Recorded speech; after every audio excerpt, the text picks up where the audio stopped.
پارہ نمبر 4 کے خلاصہ کے ساتھ آج ہم آپ کے ساتھ حاضر ہیں، تو آئیے اس کا آغاز کرتے ہیں۔ السلام علیکم ورحمۃ اللہ وبرکاتہ۔ الحمدللہ رب العالمین، اللہم صلی علی محمد وعلی آل محمد۔ جب پارہ نمبر 4 کے خلاصہ کی بات کرتے ہیں تو یہ ہمارے ہاتھ میں کتاب ہے تعارف الکتاب کے نام سے، جو کہ مولانا ڈاکٹر اسحاق رحمہ اللہ کے ان دروس کا حصہ ہیں جو کہ ایک مرتبہ نشر ہوئے اور بعد میں چھاپے بھی گئے، جس کے اندر قرآن پاک کے مضامین کا خلاصہ بھی لکھا گیا۔ تو اسی سے ہم جو ہے بڑا پارٹ اپنے خلاصے کا کور کرتے ہیں اور کچھ اس کے اوپر اپنی آراء یا پھر خلاصے کے اوپر بھی روشنی ڈالتے ہیں۔ تو آئیے اس کا آغاز کرتے ہیں۔ قرآن پاک کا چوتھا پارہ لن تنالو کے نام سے موسوم ہے۔ اس کا اکثر و بیشتر حصہ سورہ آل عمران پر مشتمل ہے، یعنی 92 سے آیت نمبر 200 تک، جو 11 رکوعوں کے اندر تقسیم ہے۔ آخر میں 23 آیات جو سورہ نساء کی اس پارے میں شامل ہیں۔ سورہ آل عمران کا جو حصہ اس پارے میں شامل ہے، اس میں ابتدا میں وہی خطاب جاری ہے جو پچھلے یعنی تیسرے پارے کے اندر اہل کتاب سے اللہ تعالیٰ نے کیا۔ اس کے بعد سورہ بقرہ کے نصف ثانی کے اندر یعنی نصف حصے کے اندر آگے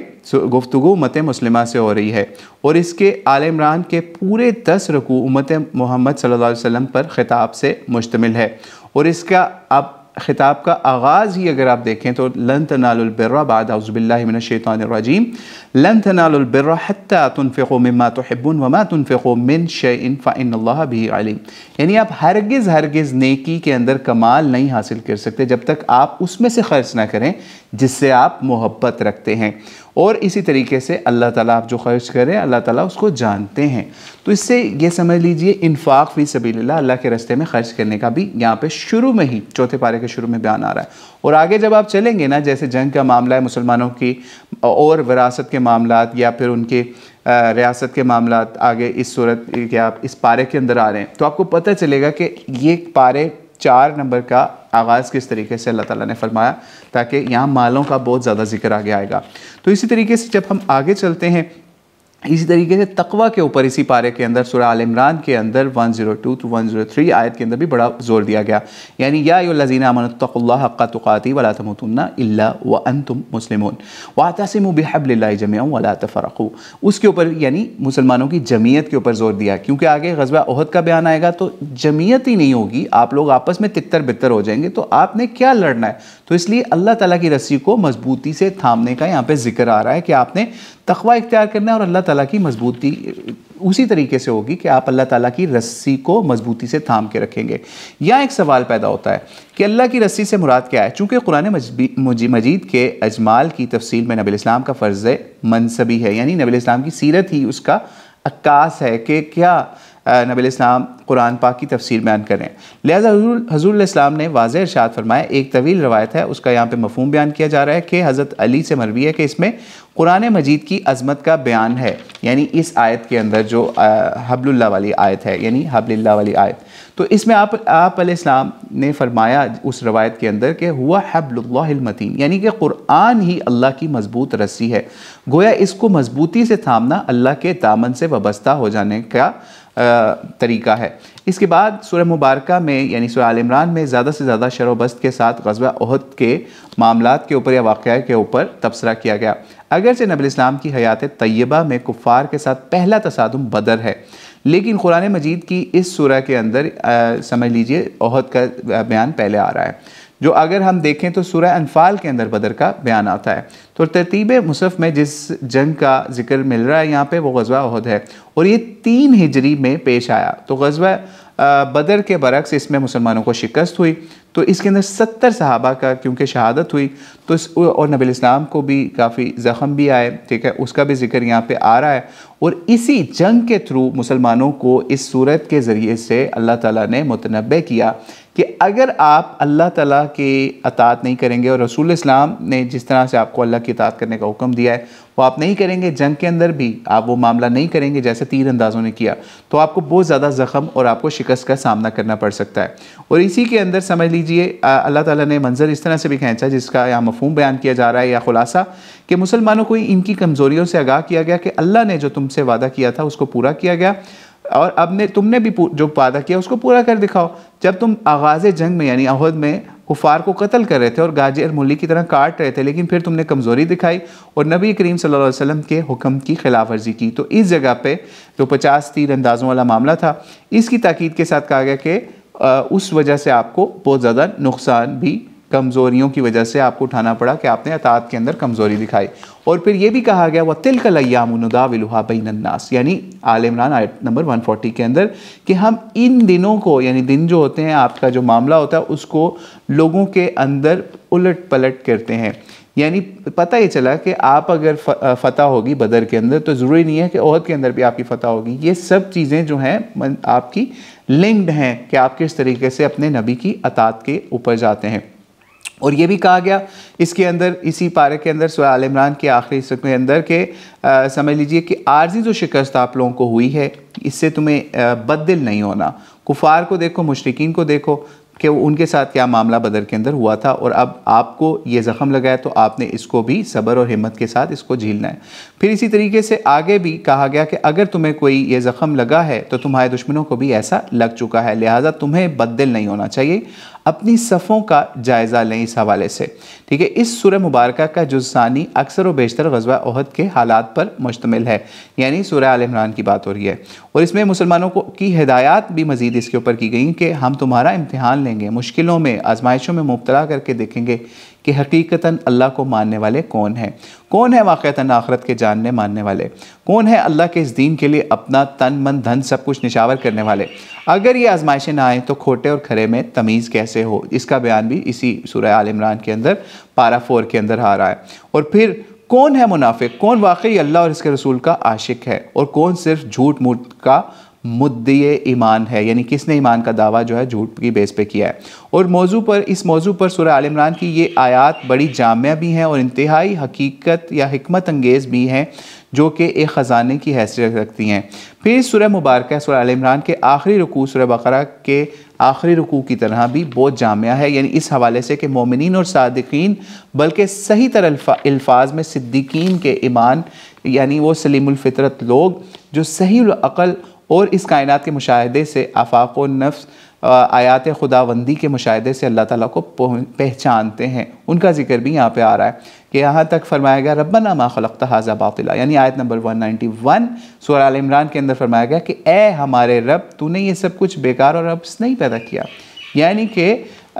جو نیک ایمان والے ہیں ان کا یہ لیول بتایا جا رہا ہے کہ انسانی اعمال کوئی بھی بے نتیجہ نہیں رہ سکتے۔ یہ ممکن ہی نہیں ہے کہ نیکوں کو ان کی نیکیوں کا صلہ نہ ملے اور بروں کو ان کی برائی کا سزا نہ ملے۔ ایمان باللہ اور ایمان بالآخرت کے ذکر کے بعد یہ فرمایا کہ اس قسم کے سلیم الفطرت اور صحیح العقل لوگ ہیں جو توحید تک رسائی حاصل کر لیتے ہیں۔ عقل سلیم کی رہنمائی میں جب ان کے کانوں میں کسی نبی کی دعوت پڑتی ہے جو انہی باتوں کی طرف دعوت دے رہا ہوتا ہے تو وہ لبیک کہتے ہوئے کیا کہتے ہیں؟ ربنا اننا سمعنا منادیا ینادی للایمان ان آمنوا بربکم فآمنا، یعنی کہ ہم کس طریقے سے، یہ دعا بھی ہے بڑی جامع قسم کی کہ اے ہمارے رب ہماری خطاؤں سے درگزر فرما دے، ہماری لغزشوں کو، ہماری غلطیوں کو معاف فرما دے، ہمیں وہ کچھ عطا فرما جس کا وعدہ تو نے ہم سے اپنے رسولوں کی وساطت سے کیا ہے۔ اللہ تعالیٰ نے فوراً ہی ان کی دعا کی قبولیت کا بھی پروانہ اسی سورہ کے اندر یا اور جگہ پہ کس طریقے سے فرمایا فاستجاب لهم ربهم انی لا اضیع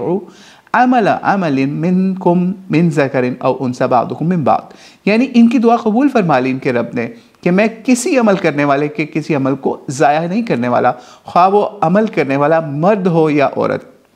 یعنی کہ یہاں پہ بھی اللہ تعالیٰ نے واضح کر دیا کہ عمل کسی کا نہیں ضائع جائے گا، جو بھی آپ لوگ کرو گے وہ اللہ تعالیٰ کے ہاں نوٹ ڈاؤن ہو رہا ہے اور اس کو پورا آپ کو اجر دیا جائے گا۔ پھر یہاں پہ اس کے ساتھ ساتھ ہجرت کرنے والے اور اللہ تعالیٰ کی راہ میں نکالے جانے والے گھروں سے فالذین ہاجروا واخرجوا من دیارہم واوذوا فی سبیلی وقاتلوا وقتلوا لأکفرن عنہم سیئاتہم، ان کا بھی ذکر آ رہا ہے کہ میری راہ میں جنہوں نے ہجرت کی، اپنے گھروں سے نکالے گئے، جنہیں میری راہ میں تکلیفیں جھیلنی پڑی، جنہوں نے میرے دین کے لیے قتال کیا، جنہوں نے اپنی جانیں تک قربان کر دی، تو ان سے میرا پختہ وعدہ ہے کہ میں ان کی تمام خطاؤں سے درگزر کروں گا اور انہیں لازماً ان باغات میں، جنات میں داخل کروں گا جن کے نیچے یا دامن میں نہریں بہہ رہی ہوں گی۔ یہ اللہ کی طرف سے بدلہ ہے اور یہ واقعی انسانی خدمات کا بدلہ صرف اللہ ہی دے سکتا ہے، ٹھیک ہے۔ تو یہ اس کا بھی اللہ تعالیٰ نے مومنین کے ثواب کا بھی ذکر کیا جنہوں نے اللہ کے راستے کے اندر جہاد قتال کیا، احد کے اندر اور دیگر ہجرت کے اندر مصیبتیں بھی اٹھائیں۔ اس سورہ مبارکہ کا پھر آخر ہو جاتا ہے سورہ آل عمران کا۔ لیکن یہاں پر ایک اور چیز آپ کو بتاتے چلیں کہ اللہ تعالیٰ نے عذاب کی نوید کے ساتھ، یعنی جن لوگوں نے کفر کیا ان کے ساتھ ساتھ نبی علیہ السلام کو اور مسلمانوں کو غم سے نجات کرنے کے لیے بھی ذکر کیا 9 رکوع آل عمران 176 سے 180 کی آیات کے اندر۔ پھر اسی طریقے سے سمجھ لیجئے شہداء کے حوالے سے بھی جو ہے ان کو مردہ کہنے کے حوالے سے بھی اسی صورت کے اندر اگر ہم دیکھیں تو 175 سے 169 کے اوپر بھی اس کا معاملہ ہمیں نظر آیا، یعنی وَلَا تَحْسَبَنَّ الَّذِينَ قُتِلُوا فِي سَبِيلِ اللَّهِ أَمْوَاتًا، یعنی یہ کہا گیا کہ بل احیاء عند ربہم یرزقون، یعنی آپ جو لوگ اللہ کے راہ میں شہید کیے گئے ہیں ان کو مردہ نہیں آپ کہہ سکتے، ان کا مردہ نہیں آپ ان کو ڈیڈ نہیں سمجھ سکتے، بلکہ وہ اللہ تعالیٰ کے ہاں زندہ ہیں اور رزق بھی اللہ تعالیٰ کے ہاں سے پاتے ہیں۔ یعنی جب غزوہ احد کا معاملہ ہوا تو اس کے بعد مسلمانوں کے اندر یا منافقوں نے یہ باتیں پھیلا دیں کہ اس طریقے سے تو مر گئے، ختم ہو گئے، اینڈ ہو گیا، دی اینڈ۔ تو پھر اللہ تعالیٰ نے جو اللہ تعالیٰ کے راستے کے اندر لڑ کے شہید ہوئے دین کے بول بالے کے لیے، نبی علیہ السلام کی اطاعت کے لیے، تو ان کا پھر یہ سٹیٹس رکھا کہ ہمیں ان کو مردہ بھی نہیں کہہ سکتے، ان کو ڈیڈ بھی نہیں کہہ سکتے، بلکہ ان کو ہم زندہ سمجھیں گے، اور ایک خاص ٹائٹل اللہ تعالیٰ نے ان کو شہید کا اس طرح سے عطا کر دیا۔ اور ان کے لیے پھر احادیث کے اندر بھی ذکر ملتا ہے کہ کس طریقے سے ان کی روحوں کو کس طرح کی خاص مہمانی میں اللہ تعالیٰ تا قیامت رکھیں گے، جو کہ عام لوگوں کے لیے وہ پھر وہ معاملہ نہیں ہے، اور ان کو خاص رزق بھی تا قیامت ملتا رہے گا۔ اس کا بھی ذکر کر دیا تاکہ ان لوگوں کے زخموں پہ اوپر بھی مرہم رکھ دیا جائے جن کے عزیز و اقارب جو ہیں وہ شہید ہو گئے اللہ تعالیٰ کے راستے میں، اور ان کے لیے کیا کیا معاملات آگے چل رہے ہیں۔ پھر اسی طریقے سے 9 رکوع کے بعد جو ہے سمجھ لیجئے 8 رکوع کے اندر یہ مردہ کہنے والا معاملہ بھی ختم ہو گیا شہداء کے حوالے سے، پھر اور مسلمانوں کی تشفی بھی اس کے اندر ہو گئی۔ پھر اسی طریقے سے یہود کی جو گستاخیاں ہیں اس کے حوالے سے بھی جب ہم رکوع نمبر 10 کے اوپر جاتے ہیں تو اس کی بھی ذکر کیا گیا یہاں پہ، یعنی یہاں پہ بھی مال کا ذکر ہے، یعنی پہ جس وقت اللہ تعالیٰ کی طرف سے آرڈر آیا نا کہ آپ نے قرض حسنہ دینا اللہ کو، ٹھیک ہے، من ذا الذی یقرض اللہ قرضا حسنا، اس کے جواب کے اندر جو ہے یہودیوں نے غلط بات مشہور کر دی کہ کہا ان اللہ فقیر ونحن اغنیاء، یعنی اللہ جو مسلمانوں کا نا وہ فقیر ہے، لوگوں سے پیسے مانگتا ہے معاذ اللہ کہ وہ اللہ کے راستے میں خرچ کریں، تو یہ اس طرح کی بات کی، تو اس کا بھی جواب اللہ تعالیٰ نے پھر اسی سورہ آل عمران کے اندر 170 سمجھ لیجئے 10 رکوع کے اندر بھی اس کا بھی ذکر آ گیا۔ تو اس سے بھی ہمیں پتہ چلتا ہے کتنی جامع صورت تھی یہ سورہ آل عمران، اور اس کا لنک سورہ نساء سے کیسے جوڑ رہا ہے کہ آگے جو سورہ نساء آگے آنے لگی ہے کہ جس طریقے سے مسلمان شہید ہوئے، آگے ان کے مال، ان کی اولاد، ان کی بیویاں، ان کے جو بھی وراثت ہے اس کے معاملات آگے بالکل ہی ساتھ ہی سورہ نساء کے اندر اسی پارہ نمبر 4 کے اندر کیسے جوڑے جا رہے ہیں۔ اب یہاں پہ سورہ نساء بھی شروع ہوتی ہے، اس کی 23 آیات سورہ نساء کی اس 4تھے پارے کے اندر شامل ہیں، 4تھ پارے کے اندر، جن کے اندر ابتدائی احکامات دیے گئے کہ یتیموں کے حقوق کی نگہداشت کے حوالے سے انتہائی تاکید کے ساتھ ان کے مال کو امانت کے طور پر اپنے پاس رکھنا ہے، جیسے ہی قابل ہو جائیں اپنے مال کو خود سنبھالیں تو اس کو پھر ان کو دے دینا ہے، اور اس میں کسی قسم کی خیانت سے کام نہیں لینا۔ اس کے بعد ان خواتین کا بھی ذکر ہے کہ جن کے شادی بیاہ، نکاح، طلاق کے معاملات پھر وہ بھی اسی صورت کی ان چند یعنی صرف اور صرف 23 آیات جو کہ یہاں پہ ہو رہی ہیں۔ اگر ہم سورہ نساء کی آیات کے حوالے سے یا پھر اس کے جو نزول کے حوالے سے دیکھیں تو اس کا 3 سے 5 ہجری کے اوقات کے اندر مختلف جگہ پہ مدینہ کے اندر نزول ملتا ہے، یعنی شان نزول، اور اس کے اندر وراثت کا حکم بھی اسی وجہ سے آ رہا ہے کیونکہ مسلمانوں کے بہت سے شہداء ہوئے، 70 شہداء احد کے اندر ہوئے، تو ان کی آگے دیگر فیملیز تھیں جن کے اندر ان کی وراثت کے بھی معاملات ہونے تھے، تو اس وجہ سے اب وہ جو پرانا وصیت کا قانون تھا جو پچھلے پاروں کے اندر گزر چکا، اب اس کو وراثت کے قانون سے بدلا جا رہا ہے اس حوالے سے۔ اور یہاں پہ سمجھ لیجئے ایک اور چیز سورہ نساء کے اندر جب یہ آیات آ گئیں تو پھر یہاں پہ بھی وہ ناسخ اور منسوخ والا معاملہ ہو جائے گا کہ وصیت جو پہلے کے سپاروں کے اندر آئی کہ آپ نے وصیت لازمی کرنی ہے، لیکن یہاں پہ اب سمجھ لیجئے وہ حکم جو ہے وہ منسوخ ہو جائے گا، اور یہ جو آیات ہیں یہ ناسخ بن جائیں گی، یعنی کہ جنہوں نے ان آیات کو منسوخ کر دیا، اور اب شریعت کے اندر وصیت کا وہ وارثوں کے حق میں وصیت والا معاملہ ختم ہو رہا ہے یہاں پہ، ٹھیک ہے، اس کا بھی ذکر یہاں پہ سمجھ لیجئے آ رہا ہے۔ سمجھ لیجئے انہی آیات کے اندر جو کہ 23 آیات ہیں اسی کے اندر، اور 1-2 آیات کے اندر یا 1-2 رکوع کے اندر ہی اللہ تعالیٰ نے اس کا معاملہ بھی مسلمانوں کو سمجھا دیا، اور یہ بہت ہی ڈیپ علم ہے۔ اس کے لیے آپ یہ سمجھ لیجئے ایک ایسا علم ہے جو قیامت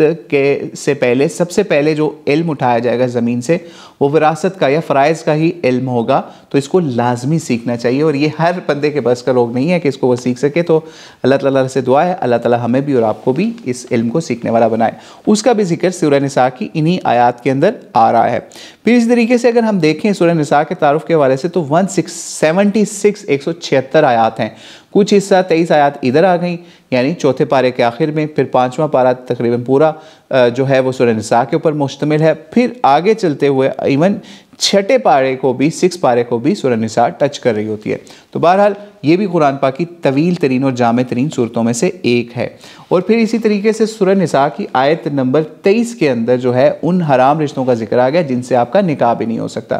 ظاہری بات ہے جب وراثت کے احکام آئیں گے، مال و دولت کی تقسیم کا معاملہ آئے گا، تو یہ مسئلہ بھی لنک کر دیا یہاں پہ بھی اللہ تعالیٰ نے اس چوتھے پارے کے اندر۔ کتنا زبردست ربط ہے کہ آپ کے اگر لوگ شہید ہو گئے ہیں، اب آپ ان میں سے کن کن سے شادیاں کر سکتے ہیں، کن سے نہیں کر سکتے، کیونکہ اگر آپ مثال کے طور پہ اپنی ماں سے ہی معاذ اللہ کر لیتے، اپنی بہنوں سے ہی کر لیتے، تو آپ نے تو ان کا ہی مال ہڑپ کر لینا تھا، ان کی وراثتیں ہی ہڑپ کر لینی تھی، لیکن آپ کو اس چیز کی اجازت اس حوالے سے کسی حوالے سے نہیں ملے گی۔ اور پھر یہاں پہ آیت نمبر 23 کے اندر سورہ نساء کی آیت نمبر 23 کے اندر آپ کی جو مائیں ہیں، بیٹیاں ہیں، بہنیں ہیں، پھپھیاں ہیں، خالائیں ہیں، اور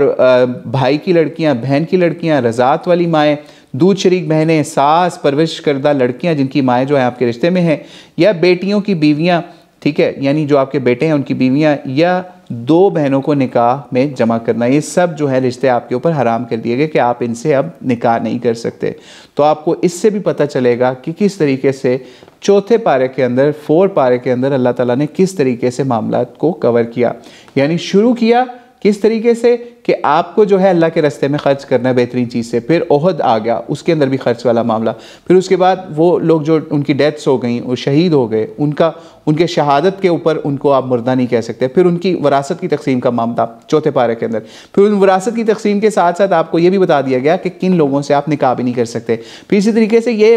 نکاح نہیں کر سکتے، صرف یہاں معاملہ ختم نہیں ہوا، اس کے بالکل ساتھ ہی اسی پارے کے اندر 4 پارے کے اندر ہی آپ کو یہ بھی بتا دیا کہ یتیموں کے مال کی کس طرح آپ نے ٹیک کیئر کرنی ہے، اس کو بھی اپنے مال کے اندر کیا اس کی حفاظت کس طرح سے کر سکتے ہیں، ان کے ساتھ شادیوں کا معاملہ، ان کے ساتھ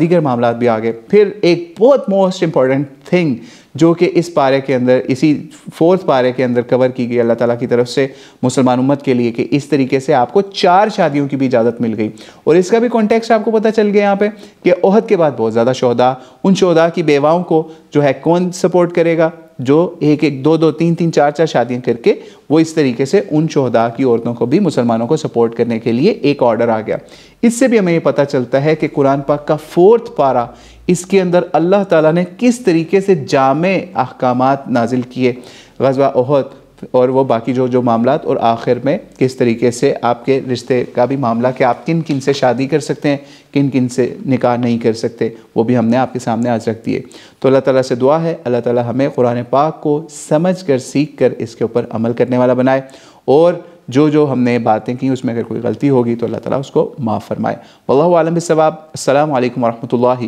وبرکاتہ۔